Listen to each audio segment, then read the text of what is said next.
Oke, kembali lagi kita di So Jadi Pandit, dan kali ini gue akan membahas sesuatu yang berbeda, yaitu tentang data dan fakta dalam sepak bola ya. Ini menjadi pembahasan yang menarik. Kalau kalian juga sering dengar dari salah satu pandit yang sangat luar biasa, yaitu Coach Justin, sering sekali membahas tentang data, bahwa dia tidak percaya dengan data.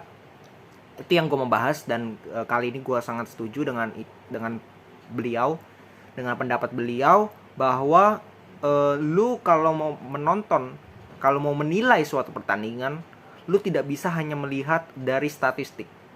Ya seringkali kan kalau misalkan kita lihat akun-akun bola, kalau biasanya ngepost di Instagram, ngepost di Twitter, itu seringkali mereka post misalkan pertandingan ini skornya berapa, lalu ada statistik kecil di belakang, di bawahnya.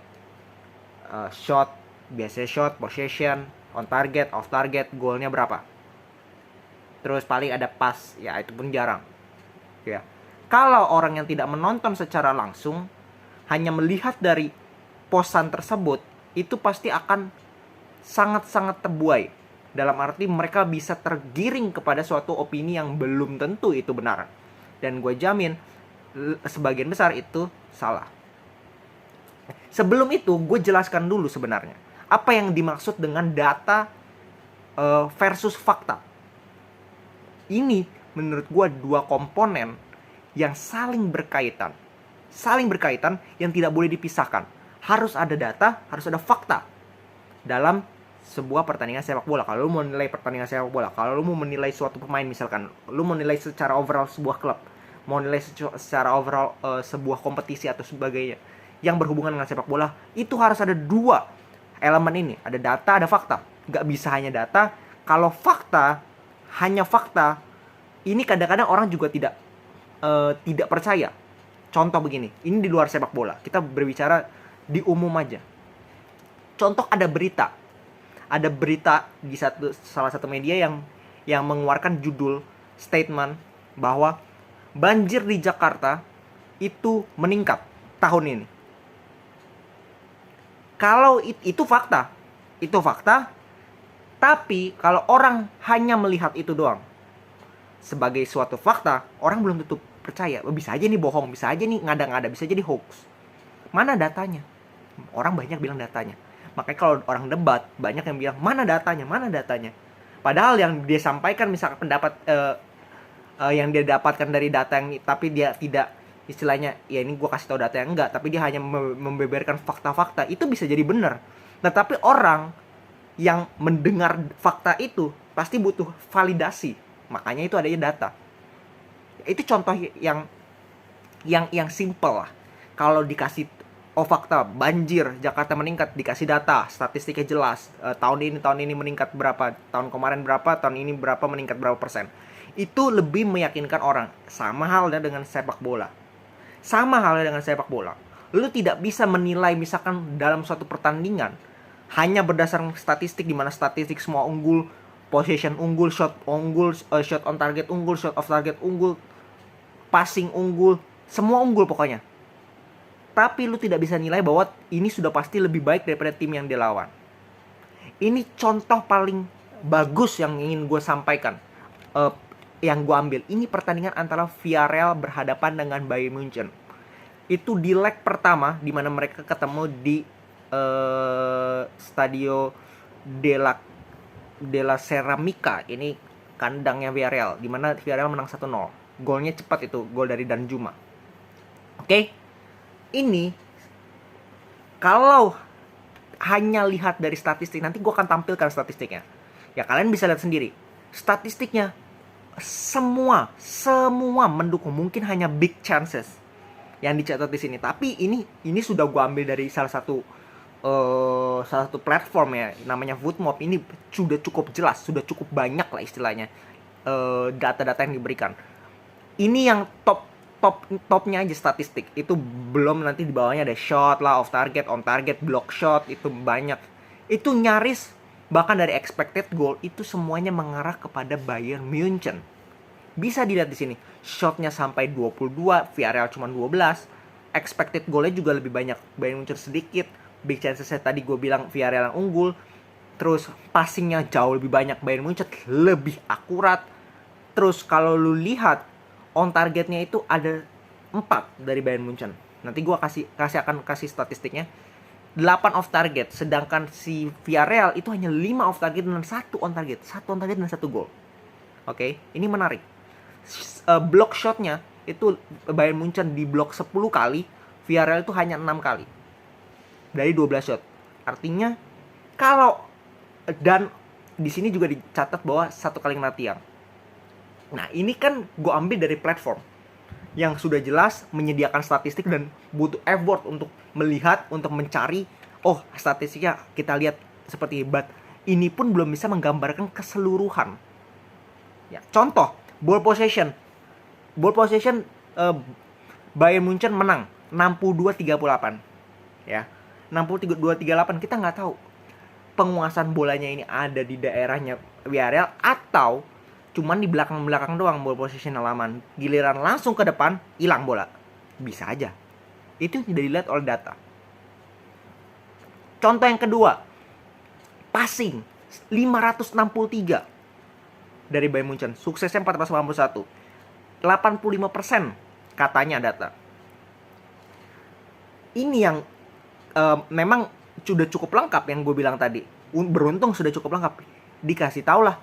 Di on half itu di bagian daerah pertahanan sendiri itu 234, setengahnya. Bayangin, setengahnya lagi ada di daerah pertahanan Villarreal.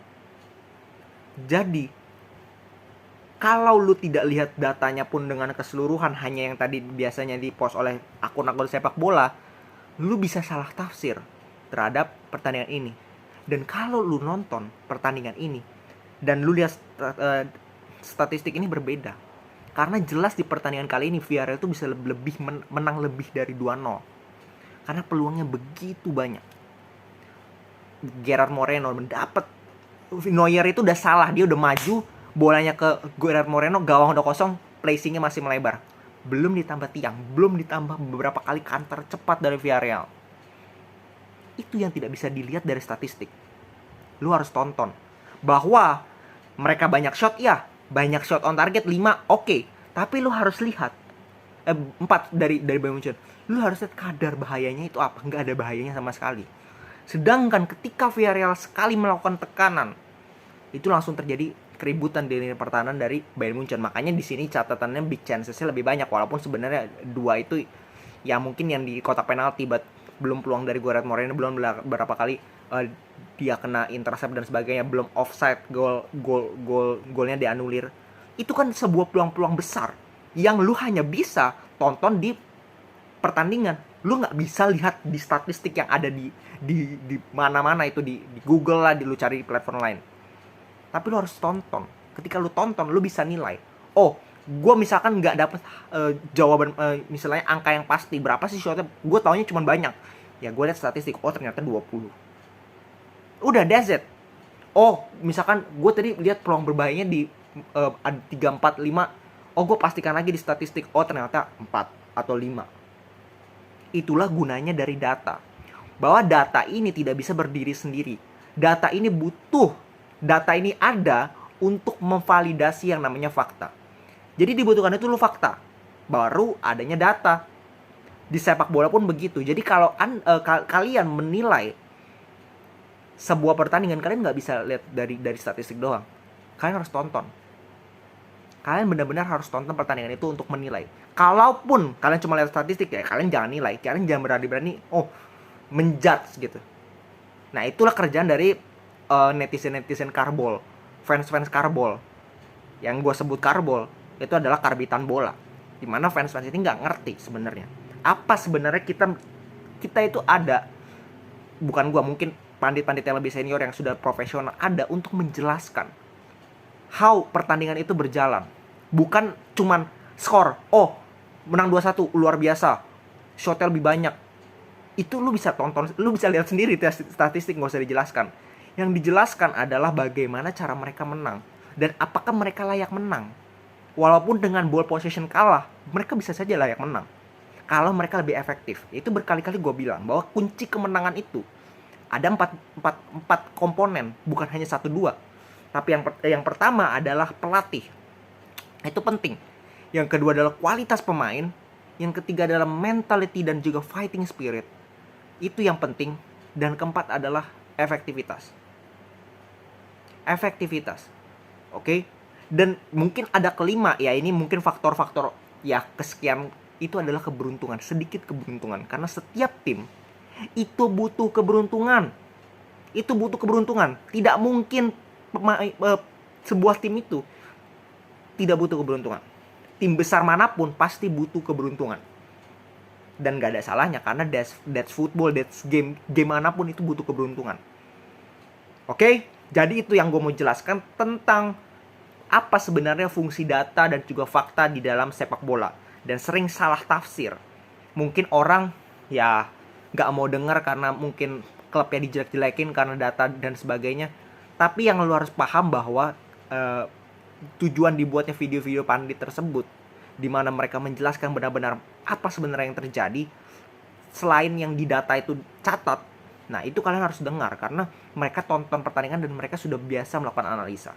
Oke, segitu dulu dari gua. Kita tunggu yang mungkin beberapa hari lagi gua akan bikin video karena memang benar-benar gak ada pertandingan itu, jadi agak susah ya membahas apa paling transfer update.